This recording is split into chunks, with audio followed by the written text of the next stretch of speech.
ایک گاؤں میں ایک نیک آدمی رہا کرتا تھا، بہت زیادہ نیک تھا، عبادت گزار تھا، اللہ کی عبادت کرتا تھا، اور اگر کسی کی مدد کرنا کبھی پڑ جاتی تھی، غریب تھا لیکن کوئی امیر نہیں تھا، غریبوں کی مدد کرنے والا تھا کہ جو بھی اس کے پاس مال ہوا کرتا تھا اس میں سے غریبوں کی بھی مدد کیا کرتا تھا، اور لوگوں کی طرح نہیں کہ مال ہوتے ہوئے بھی ان کے دروازے سے لوگ بھوکے لوٹ جاتے ہیں، لوگوں کی طرح نہیں تھا، نیک تھا، مالدار نہیں تھا لیکن غریبوں کا خیال رکھنے والا تھا۔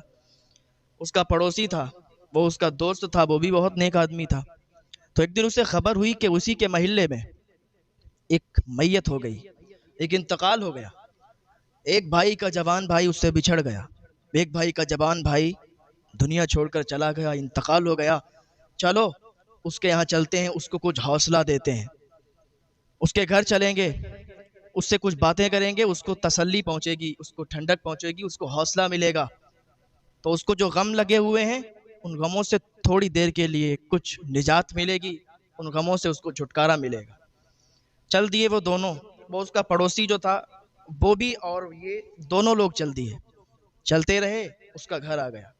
جیسے ہی اس کے گھر پہ پہنچے اس کو سلام کیا، اس نے سلام کا جواب نہیں دیا کیونکہ وہ رو رہا تھا اپنے بھائی کی یاد میں، بھائی کی یاد میں تڑپ رہا تھا، اور بھائی کی محبت تو آپ جانتے ہیں بھائی بھائی میں کتنا پیار ہوا کرتا ہے۔ یہ الگ بات ہے کہ دنیا کے ماحول میں پڑھ کر آج کے چال چلن میں انسان اپنے بھائی بھائی کا دشمن بن چکا ہے، لیکن ہر کوئی ایک جیسا نہیں ہوتا ہے، ہر کوئی ایک جیسا نہیں ہوتا ہے۔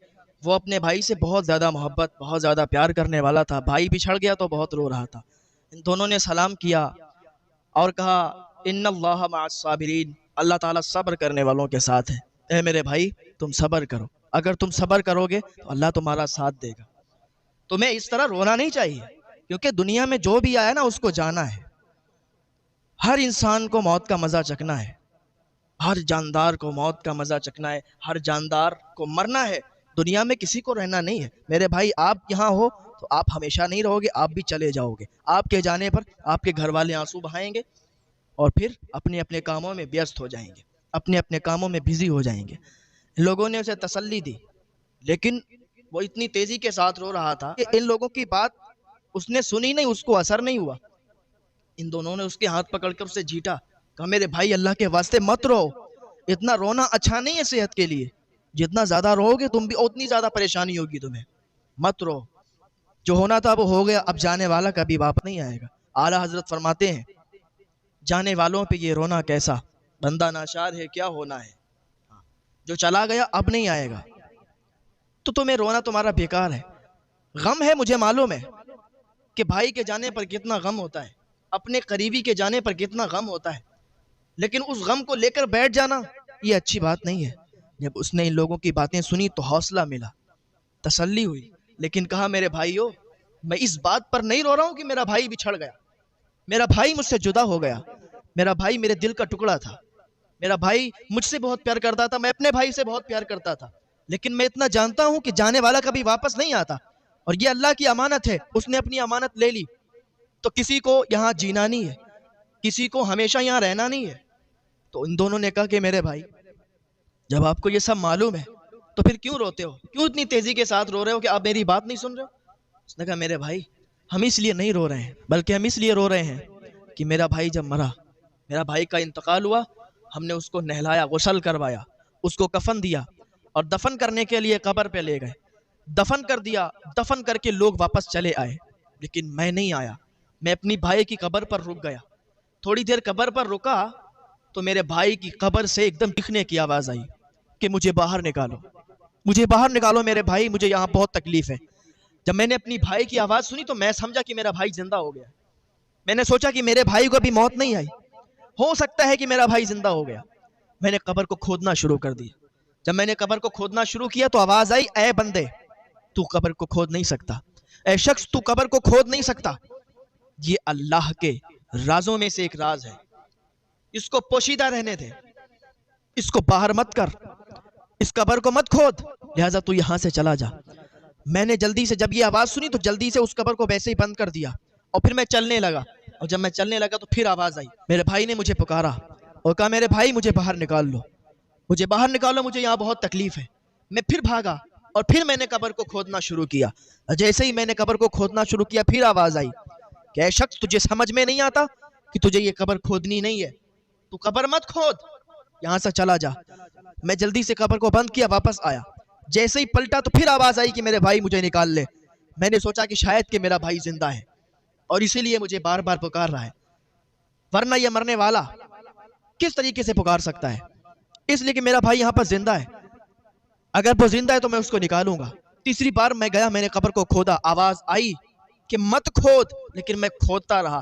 جیسے ہی میں نے تختہ پلٹا, قبر میں جو تختہ لگا تھا میں نے ہٹایا تو میں نے کیا دیکھا کہ میرے بھائی کو قبر میں شدید عذاب ہو رہا تھا. اس کے جسم پر کیڑے ٹے ہوئے تھے, اس کے ہاتھ زنجیروں میں بندھے ہوئے تھے. میں نے جیسے یہ حال دیکھا میں نے سوچا میں اپنے بھائی کو ان زنجیروں سے چھٹکارا دلا دوں, میں اپنے بھائی کو چھڑا لوں. میں نے ان زنجیروں کی طرف ہاتھ بڑھایا اور جیسے ہی میں نے زنجیروں کی طرف ہاتھ بڑھایا, میرے ہاتھ جیسے ہی زنجیروں میں لگے, زنجیروں میں ٹچ ہونا تھا, جیسے ہی میرا ہاتھ زنجیروں میں ٹچ ہوا کہ میری انگلیاں قطر گئیں. اتنا شدید عذاب ہو رہا تھا اس پر, اور وہ زنجیریں اتنی تیز گرم تھیں کہ میں نے جیسے ہی ہاتھ لگایا میری انگلیاں قطر گئیں. اس نے چادر ہٹائی, کا دیکھو میری انگلیاں قطری ہوئی ہیں. واقعی اس کی انگلیاں قطری ہوئی تھیں. کہا اتنی شدید مجھے تکلیف ہوئی کہ زندگی میں کبھی بھی اتنا درد مجھے نہیں ہوا تھا جتنا اس دن مجھے درد ہوا. میں نے ترنت تختہ پلٹا, مٹی ڈالی اور میں گھر پر واپس آ گیا. اس دن سے میں رو رہا ہوں, میں چیخ رہا ہوں, میں تڑپ رہا ہوں کہ آخر میرے بھائی کو یہ عذاب کیوں دیا جا رہا ہے, آخر میرے بھائی کو اتنی شدید تکلیف میں کیوں رکھا گیا ہے. میں وہ بات سوچ سوچ کر رو رہا ہوں کیونکہ مجھے اپنے بھائی سے بہت پیار تھا, مجھے اپنے بھائی کا یہ درد سہا نہیں جاتا. تو یہ جو دو شخص تھے اللہ کے نیک بندے, انہوں نے کہا اچھا مجھے یہ بتائیں کہ تمہارا بھائی وہ کرتا کیا تھا, کیا تمہیں ایسا کوئی جرم اس کا پتہ ہے کہ جو وہ دنیا میں رہ کر کیا کرتا تھا, کیا تمہیں ایسا کوئی گناہ اس کا پتہ ہے کہ وہ دنیا میں رہتا تھا اور کرتا تھا تمہارے سامنے. اس نے کہا ہاں, میرا بھائی 3 گناہ کیا کرتا تھا, 3 جرم کیا کرتا تھا. کہا اچھا کون سے گناہ کرتا تھا, کون سے جرم کرتا تھا. کہا سب سے پہلی بات تو یہ کہ میرا بھائی مالدار بھی بہت تھا, پیسوں کی کوئی کمی نہیں تھی, لیکن اس کے دروازے پر کوئی اگر غریب آتا تھا تو وہ اس کا مذاق اڑاتا تھا اور مذاق بنا کے اس کو بھگا دیتا تھا. کبھی بھی اس نے غریبوں کی مدد نہیں کی, کبھی بھی اس نے غریب انسان کو اپنے پاس نہیں بٹھایا, کبھی بھی اس نے بھوکے کو کھانا نہیں کھلایا. اور جو انسان بھوکا ہوتا ہے, انسانیت کیا چیز ہے کہ دھرم کوئی بھی ہو, کسی دھرم کا انسان آپ کے پاس آئے, انسانیت یہ ہے کہ اگر وہ بھوکا ہے اور آپ سے کھانا طلب کر رہا ہے تو آپ اس کو کھانا کھلائیں. یہ انسانیت ہے. انسان کے اندر اگر انسانیت مر جائے تو انسان جانور بن جاتا ہے.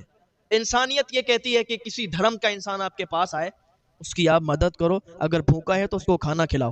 اس کا ایمان اس کی جگہ اپنی جگہ ہے, لیکن انسانیت یہ ہے کہ آپ اس کی مدد کر دو. لیکن یہ کسی کی مدد نہیں کرتا تھا. اللہ تعالیٰ اس کو کبھی بھی غریب نہیں کرتا, اس کو کبھی بھی بھوکوں سے نہیں مارتا. جو بندہ غریبوں کی مدد کرتا ہو, جو بندہ بھوکوں کو کھانا کھلاتا ہو. آپ کو میں ایسے ہی بتاؤں کہ غریبوں کی مدد کتنی ضروری ہوتی ہے, کہ غریب لوگوں کی مدد کرنا اگر کوئی کرتا ہے تو اس کے کیا فائدے ہوتے ہیں اور کتنا ثواب ملتا ہے. ایسے ہی مجھے ایک واقعہ یاد آیا کہ حضرت فاروق اعظم رضی اللہ تعالیٰ عنہ کا دور تھا, اور اس دوران ایک غریب تھا جو کہ دیہاتی تھا, اس کی جو بیوی تھی وہ پریگننٹ تھی.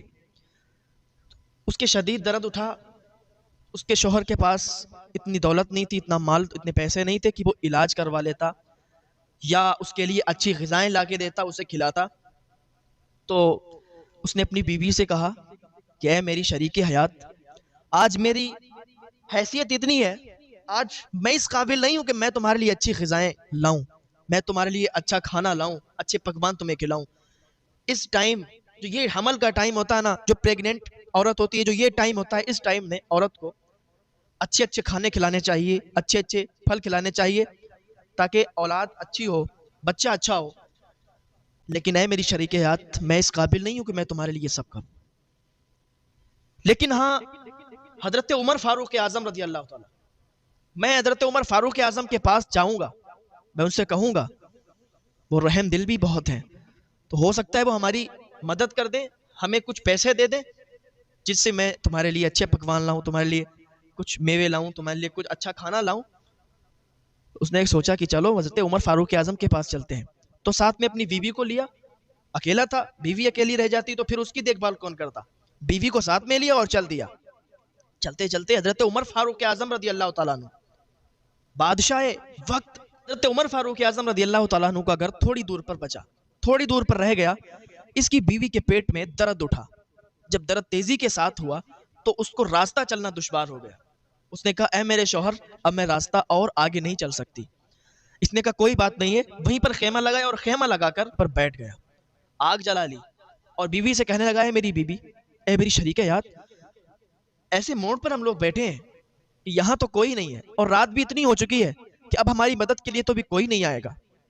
بس اللہ پر یقین رکھیں، ہو سکتا ہے کوئی مدد کے لیے آ جائے. کیونکہ ان کے پاس کوئی سامان موجود نہیں تھا، کوئی چیز نہیں تھی. بیوی کے پیٹ میں درد بہت شدید ہو رہا تھا.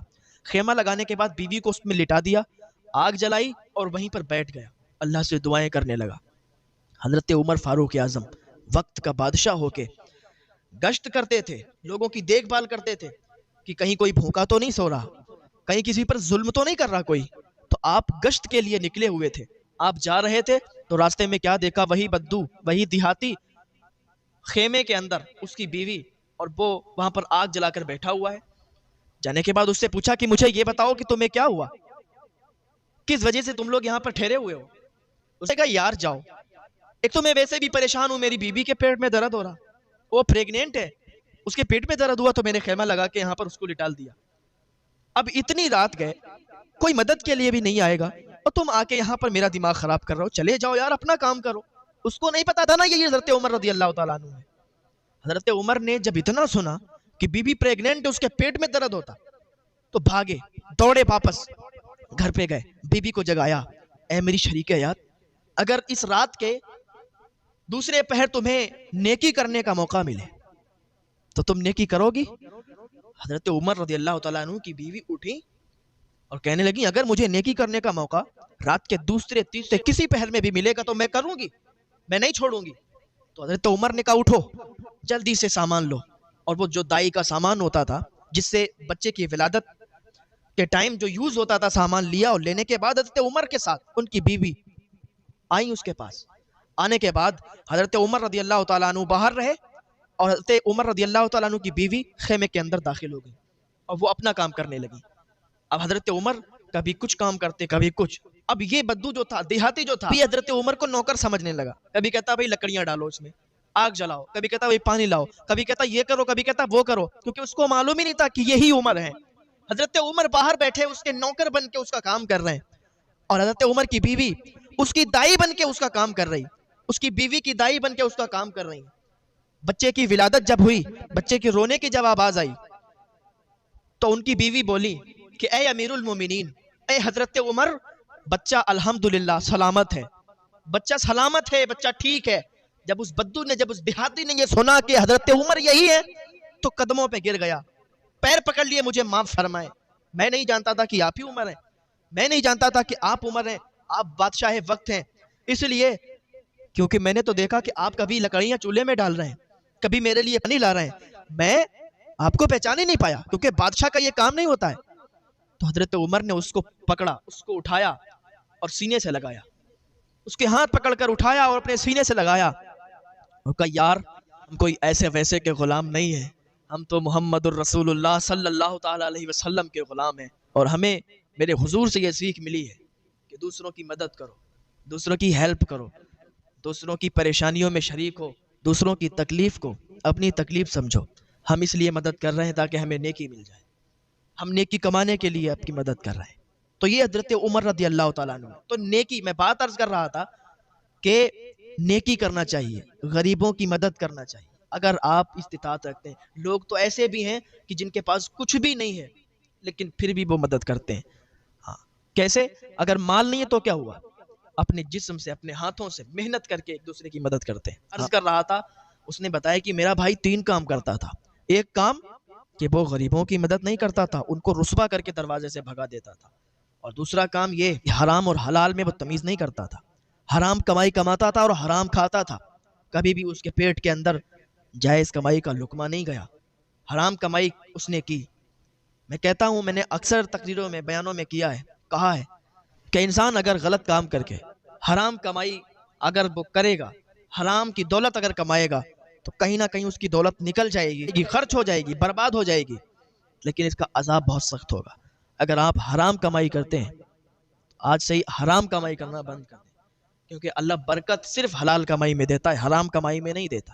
آپ کتنے بھی پیسے کما لو، کتنے بھی دولت کما لو، ایک دن ایسا آئے گا کہ ساری کی ساری دولت ختم ہو جائے گی اور ساری کی ساری دولت برباد ہو جائے گی، اور انسان دنیا سے بھی جاتا ہے خالی ہاتھ جاتا ہے، کوئی ساتھ میں کچھ نہیں لے جاتا۔ تو اگر آپ حلال کمائی کمائیں گے تو اس میں برکت ہوگی، حرام کمائی سے آپ برباد ہو جائیں گے۔ تیسرا کام یہ کرتا تھا کہ چغلی بہت کرتا تھا، ایک دوسرے کی چغلی کرتا تھا، دو لوگوں کو لڑواتا تھا، آپس میں لڑائی کروا دیتا تھا، یہ اس کا کام تھا۔ یہ تین اس کے کام تھے، اور انہی تینوں کاموں کی وجہ سے اسے عذاب میں مبتلا کر دیا گیا ہے۔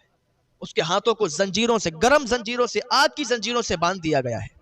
اس کو کیڑے مکوڑے سانپ بچھو کاٹ کاٹ کر نوچ نوچ کر کھا رہے ہیں، یہی کام ہے۔ اللہ کی بارگاہ میں دعا کریں، اللہ کے بندوں، کبھی بھی یہ چغلی آج کل ہمارے معاشرے میں یہ بہت زیادہ ہے، ایک دوسرے کی چغلی، ایک دوسرے کو آپس میں لڑوانا، ایک دوسرے کے لیے بہکانا، ہلسانا، لڑائی کروانا آپس میں بہت زیادہ ہو رہا ہے۔ اللہ کے واسطے اس کام کو اپنے سے دور کر دیں، اس بیماری سے بچ جائیں۔ اللہ تعالی ہمیں نیک عمل کی توفیق عطا